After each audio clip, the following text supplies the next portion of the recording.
और आगे बढ़ते हैं, बात करेंगे सर्दी की। उत्तर भारत में सर्दी का कहर लगातार जारी है। दिल्ली वासियों को कोहरे से थोड़ी राहत के बाद एक बार फिर आबो हवा है वो खराब हो गई है और अगले 10 दिनों तक बेहद खराब ही रहने की संभावना है।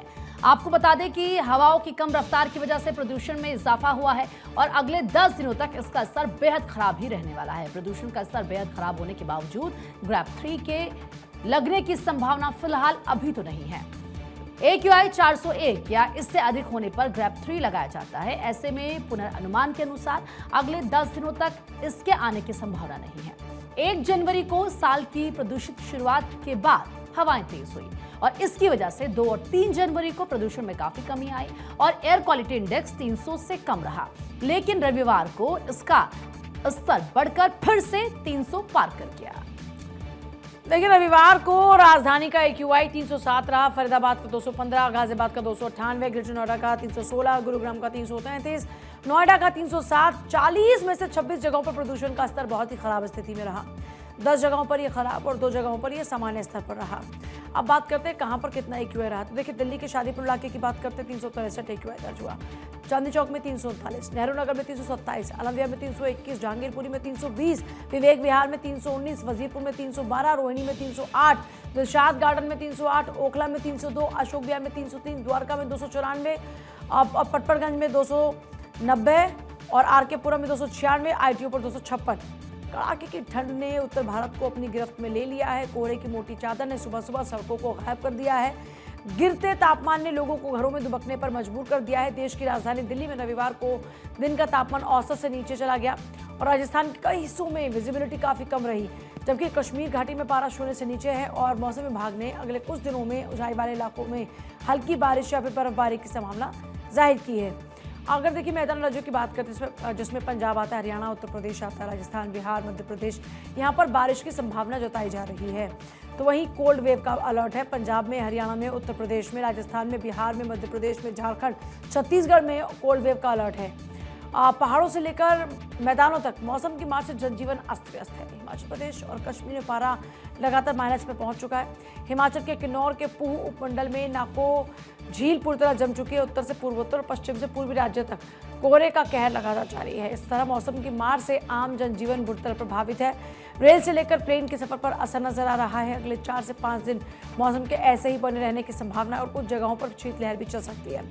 मौसम का अलग अलग राज्यों में कैसा है मिजाज और दिल्ली में प्रदूषण की कितनी मार, इसके लिए चलते हैं हमारे संवाददाताओं के पास में। अलग अलग संवाददाता हमारे पास जुड़ रहे हैं और वो आपको बताएंगे कि इस वक्त क्या स्थिति है। गौरव मिश्रा, पंकज राणा और धनंजय मंडल हमारे साथ में हैं। पंकज राणा, क्या तस्वीरें हैं आज की? देखिए, मौसम साफ हो गया है। सुबह के वक्त पूरा कोहरा छाया हुआ था, लेकिन देहरादून में अभी तस्वीरें बयां कर रही हैं कि यहाँ धूप खिल गई है और लोगों को ठंड से थोड़ी राहत मिली है। लेकिन अगर हरिद्वार और उधमसिंह नगर की बात की जाए तो वहाँ घना कोहरा छाया हुआ है। मौसम विभाग ने इन 2 जिलों के लिए येलो अलर्ट जारी किया है। पर्वतीय क्षेत्रों की बात की जाए तो यहाँ पर्वतीय के जो उच्च हिमालयी क्षेत्र है, वहाँ पर बर्फबारी हो रही है। बद्रीनाथ धाम की उच्च चोटियों पर बर्फबारी हुई है। केदारनाथ की ऊपर के हिस्से में बर्फबारी हुई है। यमुनोत्री, गंगोत्री के भी ऊपर के हिस्से में बर्फबारी हुई है। तो उसका असर अब जो मैदानी हिस्सों में है वो नजर आ रहा है। ठुठुरन वाली ठंड है। पर्वतीय क्षेत्रों में कहीं कहीं पाला गिरा है और कहीं कहीं बूंदाबांदी की भी संभावना जताई गई है। मौसम विभाग ने कल यानी 6 जनवरी को यह कहा है कि पर्वतीय क्षेत्रों में एक पश्चिमी विक्षोभ सक्रिय होगा, जिससे कहीं कहीं हल्की बूंदाबांदी हो सकती है और उच्च हिमालय क्षेत्रों में भारी बर्फबारी होगी।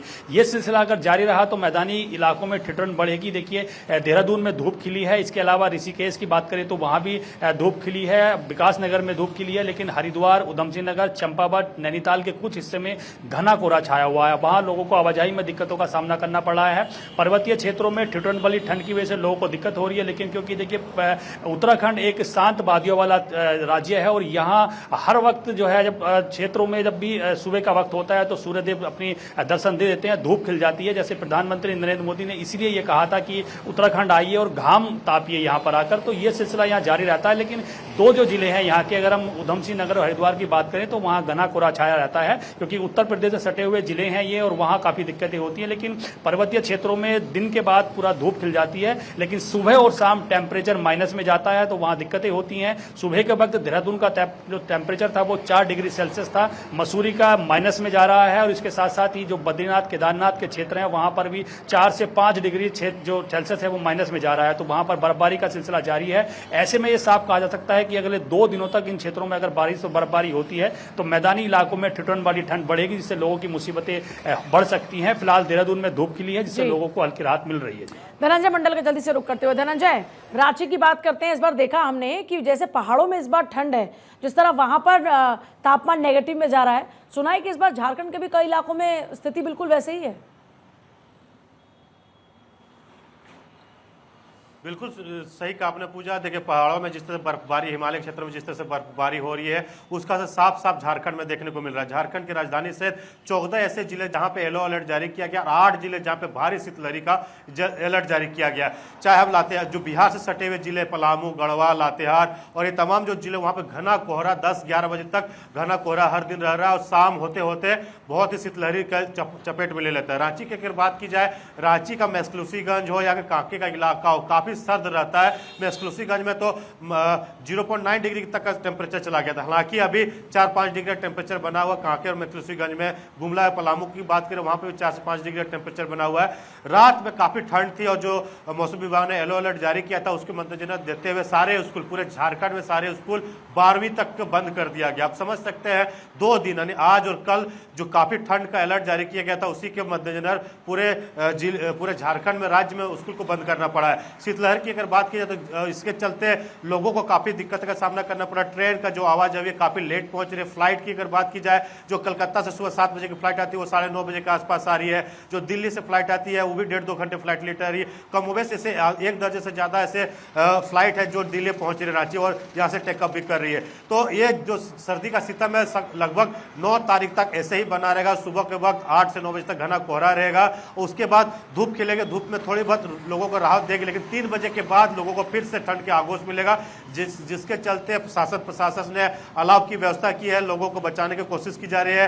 अस्पतालों में डॉक्टरों को अलर्ट में रहने कहा गया, क्योंकि जो ठंड है उसको देखते हुए मौसमी बीमारी काफी तेजी से बढ़ रहे हैं, तो इसको लेकर भी डॉक्टरों को अलर्ट रहने को कहा गया। मुख्यमंत्री खुद इसमें मॉनिटरिंग भी कर रहे हैं। तो तमाम चीजों को लेकर शासन प्रशासन अलर्ट में है। लोगों को भी सचेत करने की कोशिश की जाए। जो मॉर्निंग वॉक में सुबह सुबह निकलते थे 5 बजे 6 बजे, वो अब लोग 7 बजे के बाद निकल रहे हैं, क्योंकि कोहरा इतना है और ठंड भी काफी ज्यादा है। जो शीतलहर है उसके चलते में हाड़ को कपा देने वाली ठंड महसूस किया जा रहा है। रांची में सुबह सुबह का वक्त तो मानो ऐसे ठंड हो लगी, जो शिमला और कश्मीर जिस तरह से ठंड पड़ती है उस तरह से कांके और मेस्क्लूसीगंज में ठंड पड़ती है, उसकी बूंदें जम जा रही है। ये तमाम चीजें देखने को मिल रही है। झारखंड में 14 जिले जो बात कर रहा था, पलामू, हजारीबाग, लातेहार, दुमका, देवघर, गढ़वा, खूंटी, रांची, ये जिले हैं जहां पे शीतलहर का अलर्ट किया गया। इन जगहों पे भी स्कूल में छुट्टियां घोषित कर दी गई है। तो ये जो सिलसिला है लगातार 8 तारीख तक जारी रहेगा पूजा, और इसी को देखते हुए लोगों को भी सतर्क रहने के लिए शासन प्रशासन ने कहा है कि आप सतर्क रहें। ठंडे में ठंडा पानी का इस्तेमाल ना करें, फ्रिज का सामानों को इस्तेमाल ना करें, गर्म पानी पिए ताकि शरीर में गर्माहट रहे। तो तमाम चीजें लेके प्रिकॉशन लोगों को भी बचाव के लिए कहा जा रहा है, ताकि ये जो कड़ाके की सर्दी है ये सितम बनकर ना टूट पड़े आपके ऊपर। गौरव का रुख कर लेते हैं, दिल्ली में इस वक्त क्या हालात है। गौरव, दिल्ली की सर्दी की चर्चा बड़े सालों बाद हो रही है इस बार। बिल्कुल पूजा, दिल्ली की जो चर्चा है सालों बाद हो रही है, और खास करके सर्दी की चर्चा दिल्ली में अक्सर होती है। पिछले 4 से 5 दिनों का जो समय रहा है दिल्ली में, ये बहुत ठिठुरन भरा रहा है। लेकिन आज फिलहाल जो सूर्य की किरणें हैं वो आसमान में निकल चुकी हैं, तो हल्का जो हम कह सकते हैं राहत जरूर है वो देखने को मिल रहा है, क्योंकि 4 से 5 दिनों बाद आज सूर्योदय दिल्ली में हुआ है। लेकिन इस बीच दिल्ली की अगर बात करें तो दिल्ली में लगातार मौसम विभाग भी इस बात को कह रहा है कि जो ठिठुरन है, यानी कि जो गलन है, वो लगातार इस तरीके से पड़ेगी। और दूसरी सबसे बड़ी बात है कि जिस तरीके से पहाड़ी इलाकों में लगातार जो टेम्परेचर है वो डाउन हो रहा है, बर्फबारी हो रही है, तो उसका सीधा असर मैदानी इलाकों में देखने को मिलेगा। और ये सबसे बड़ी वजह है कि दिल्ली में पिछले 4 से जो 5 दिनों का समय रहा है वो गलन भरा रहा है, ठिठुरन भरा रहा है, और लगातार तकरीबन अगर हम बात करें आज सुबह से ही जो टेम्परेचर है वो लगातार एक तरीके से गिरावट उसमें दर्ज किया जा रहा है। और इसी वजह से तमाम नौकरी पेशा वाले जो लोग हैं वो सड़कों पर नदारद भी दिख रहे हैं। बहुत सारे लोग ऐसे हैं जो बहुत गर्म कपड़े पहन करके वो निकल रहे हैं। ट्रैफिक व्यवस्था की बात करें तो सड़कों पर जो ट्रैफिक है वो बहुत सामान्य देखने को मिल रहा है। हालांकि आज सोमवार का दिन है। सबसे बड़ी बात यह है कि दिल्ली में जिस तरीके से पिछले 4 से 5 दिनों का जो ये मौसम रहा है काफी ठिठुरन भरा रहा है। हमने स्मोक की चादर भी देखी, लेकिन चूंकि हवाएं चल रही हैं देर रात, लगातार जो हवाएं हैं वो तेज गति के साथ चल रही हैं। सुबह भी हवाओं के झोंके हैं वो देखने को मिल रहे हैं, लेकिन ये जो हवाएं हैं एक तरीके से राहत का काम कर रही हैं, क्योंकि दिल्ली में अगर हवाएं नहीं चलेंगी तो दिल्ली के अंदर जो पॉल्यूशन की स्थिति है, खास करके जो आसमान में सफेद चादर हम देखते हैं वो अक्सर आपको देखने को मिलेगा। लेकिन इस वक्त मैं आपको तस्वीरें दिखाऊंगा, अपने कैमरामैन से कहूंगा, और सुबह ये तस्वीरें आपको 10:30 बजे के वक्त की हम दिखा रहे हैं कि आसमान थोड़ा सा साफ नजर आ रहा है। इसकी सबसे बड़ी वजह वही है कि जिस तरीके से जो हवाएं हैं वो चल रही हैं और उन हवाओं के चलते आसमान थोड़ा सा साफ हुआ है। हालांकि इस बीच अगर हम देखें कि पिछले 4 से 5 दिनों का जो वक्त रहा है उसमें भी ये गलन के साथ साथ हमने देखा है दिल्ली के अंदर जो हवा है दिल्ली की वो बेहद खराब श्रेणी में पहुंच गई थी, और खराब श्रेणी में पहुंचने की वजह से कई स्थानों पर जो हमने देखा था हवा की गुणवत्ता, चाहे आनंद विहार की बात करें, कनॉट प्लेस की बात करें, इसके अलावा हम दिल्ली के लुटियंस दिल्ली की बात करें तो वहां भी 350-400 तक जो एक्यूआई था वो पहुंच गया था। लेकिन सरकार इसके लिए तमाम तरीके के जो प्रयास है अपने तरफ से कर रही है। लेकिन इस बीच यही देखा जा रहा है कि जो दिल्ली के अंदर बढ़ता जो प्रदूषण का स्तर है उसको कैसे कम करें, हवाएं जो हैं वो कैसे ठीक हो, इस पर लगातार सरकार की तरफ से काम भी किया जा रहा है। और आज देखिए दिल्ली विधानसभा सत्र का जो शुरुआत है, एक तरीके से शीतकालीन सत्र की आज शुरुआत भी हो रही है। तो जाहिर सी बात है दिल्ली में सर्दी भले पड़ रही हो लेकिन गर्मा गर्म जो बहस है वो दिल्ली विधानसभा के अंदर देखने को मिलेगी, क्योंकि इस बार जो सत्र की शुरुआत है वो चर्चा जो मुख्य विषय रखा गया है खास करके प्रदूषण को लेकर के ओपन चर्चा होगी कि 10 सालों में पिछली सरकार ने क्या किया था और 10 महीनों में इस सरकार ने क्या किया है। तो जाहिर सी बात है उस पर चर्चा होगी, हंगामा भी देखने को मिलेगा। और जब आज सत्र की शुरुआत हुई तो हम बात अगर प्रदूषण की करें तो आम आदमी पार्टी के विधायक मास्क लगाए हुए विधानसभा परिसर के अंदर प्रवेश किए, यानी कि उन्होंने साफ तौर पर यह दिखाने की कोशिश की कि दिल्ली के अंदर सांस लेना जो है बड़ा मुश्किल है और दिल्ली में लगातार जो हवा की गुणवत्ता है वो खराब होती जा रही है। इसीलिए जब विधानसभा सत्र की आज शुरुआत हो रही है, शीतकालीन सत्र की शुरुआत हो रही है, तो तमाम जो विधायक हैं आम आदमी पार्टी के वो मास्क लगाए हुए पहुंच रहे हैं। तो दिल्ली का देखिए जो मौसम है जरूर हम कह सकते हैं ठिठुरन भरा है, लेकिन अब जो चर्चा शुरू होगी खास करके सियासी चर्चा वो गर्मा गर्म देखने को मिलेगी प्रदूषण के मुद्दे पे, और जिस तरीके से तमाम मुद्दे दिल्ली के अंदर हैं उस पर साफ तौर पे चर्चा भी देखने को मिलेगी। फिलहाल पूजा ठंड में पारा चढ़ाने वाला होगा दिल्ली के सियासत का रूप। रॉबिन का रुख कर लेते हैं शिमला से। इस वक्त रॉबिन हमारे साथ जुड़ रहे हैं। रॉबिन, शिमला की तस्वीरें क्या हैं? बर्फबारी होने का कब तक अनुमान है? पर्यटक किस तरह से पहुंच रहे हैं? क्या सबके चेहरे खिले हैं मौसम को देखते हुए? पूजा, देखिए हिमाचल प्रदेश की बात करें और खासतौर पर शिमला की बात करें तो आज बेहद धूप खिली हुई है, चटक धूप खिली हुई है, और इसके चलते जो दिन का तापमान है उसमें भी थोड़ी सी बढ़ोतरी देखी जा रही है। मौसम विज्ञान केंद्र का अनुमान है कि आज पूरे दिन भर अगले 24 घंटे तक प्रदेश में मौसम ऐसे ही साफ बना रहेगा। पूरे प्रदेश में कमोवेश यही स्थिति है, लेकिन क्योंकि पहाड़ों पर बीते कुछ दिनों से लगातार बर्फबारी रुक रुक कर हो रही थी तो उसका असर जरूर देखा जा रहा है। आपको गर्म धूप के अलावा यहाँ पर सर्द हवाएं भी महसूस होंगी, तो ऐसे में ठंड अभी लोगों की परेशानी है वो बढ़ाती हुई नजर आ रही है हिमाचल प्रदेश के अंदर। हालांकि उम्मीद ये की जा रही थी कि शिमला में बर्फबारी होगी, लेकिन अभी तक उसका इंतजार लगातार जारी है।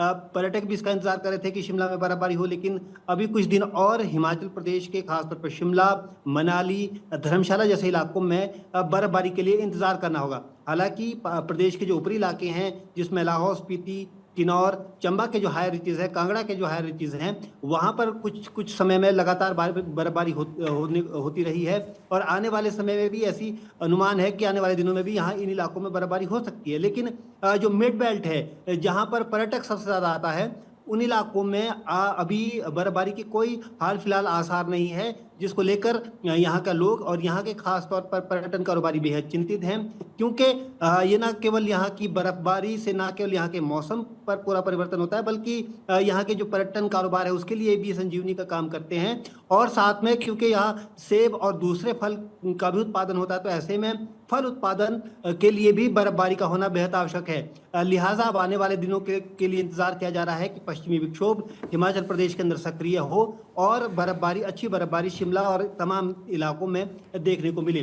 बहरहाल अभी जो स्थिति है निचले इलाकों में सुबह और शाम के वक्त लोगों को जरूर कोहरा परेशान कर रहा है, लेकिन दिन के समय मौसम साफ बना हुआ है। शिमला की बात करें तो न्यूनतम तापमान जो है वो 0.9 डिग्री के आसपास यहाँ पर रिकॉर्ड किया जा रहा है, और दिन में क्योंकि चटक धूप खिल रही है तो ऐसे में जो तापमान है वो 10-11 डिग्री तक यहाँ पर महसूस किया जा रहा है। तो पर्यटक यहाँ पहुंच रहे हैं, प्रदूषण से थोड़ी राहत जरूर पा रहे हैं, लेकिन जो उम्मीद लेकर आ रहे हैं, बर्फबारी की उम्मीद और लाइव स्नोफॉल की उम्मीद, वो को देखते हुए तो पर्यटकों को फिलहाल हताशा हाथ लग रही है। लेकिन क्योंकि मौसम सुहाना हिमाचल प्रदेश और शिमला में बना हुआ है, तो ऐसे में इस मौसम का लुत्फ जो है पर्यटक जरूर उठा रहे हैं। बात पर्यटकों के रुख की करें तो ज्यादा पर्यटक जो है मनाली और कुल्लू की तरफ रुख कर रहा है, क्योंकि पिछले कुछ दिनों में कुल्लू मनाली में बर्फबारी देखने को मिली थी, जिसके बाद से लगातार जो फ्लो है पर्यटकों का वो कुल्लू मनाली की तरफ बढ़ता हुआ नजर आया है। बहरहाल अब आने वाले दिनों के लिए उम्मीद की जा रही है कि आने वाले एक हफ्ते के अंदर जल्द से जल्द हिमाचल प्रदेश, शिमला, धर्मशाला, मनाली, इन तमाम जगहों पर बर्फबारी देखने को मिले, ताकि न केवल पर्यटकों के लिए ये खुशनुमा मौसम बने, पर्यटकों की आमद बढ़े, बल्कि यहाँ का जो ठीक है सेब रॉबिन, उसके लिए फलदायक बने। जी बहुत शुक्रिया, आप सभी का बहुत शुक्रिया पूरी जानकारी देने के लिए। तो ये है मौसम का हाल।